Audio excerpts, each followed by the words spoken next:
Ka nnete tumelo ke lebone le tjhabileng le qhoboshiane e kekeng ya thueha ya sireletso le polokeho ya batho ba lefatshe, hobane tshabo ya Modimo e susumetsa motho ho itshwarella ho se lokileng le ho kwekwetla bobe. Haeba lebone la tumelo le ka tshirwa, botlokotsebe le meferefere di ka tshoha, mme lesedi la tekanyo, toka, kgutso la emisa ho kganya. Nako e fihlile eo ditumelo tsohle tsa Modimo di tlang ho kopana. Bahaola mmonahatsi wa Modimo le mosimolli wa tswelopele ya lefatshe mongwaheng wa kajeno o re, morero wa tumelo jwalo ka ha e senotswe ho tswa lehodimong la thato e halalelang ya Modimo, ke ho theha kopano le kutlwano hara batho ba lefatshe.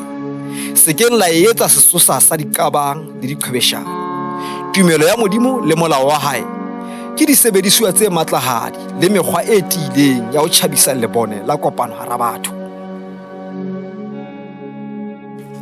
Ho metswalle ya ka, le se le lebetse hoseng hola ho tletseng nnete le kganya, ha le ne le mpotile nqalong e halaleditsweng, e le hlohonolo tlasa moriti wa sefate sa bophelo se lengweng parateising e kganyang ka hohlohle. Le ne le mametse le tshohile ha ke le bolella mantswe a mararo a halalelang ka ho fetisisa. Ana, ho metswalle, se ikgetheleng ho etsa thato ya lona ho ena le yaka.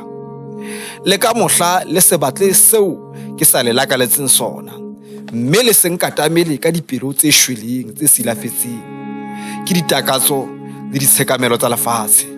Bahaula mopholosi wa batho bohle le mmopi wa taolo e ntjha ya lefatshe mongwaheng wa kajeno o re, ho lona batho ba lefatshe, tsebang ruri hore koduwa eo le sa e lebellang e le latetse, le hore kotlo e bohloko e le emetse.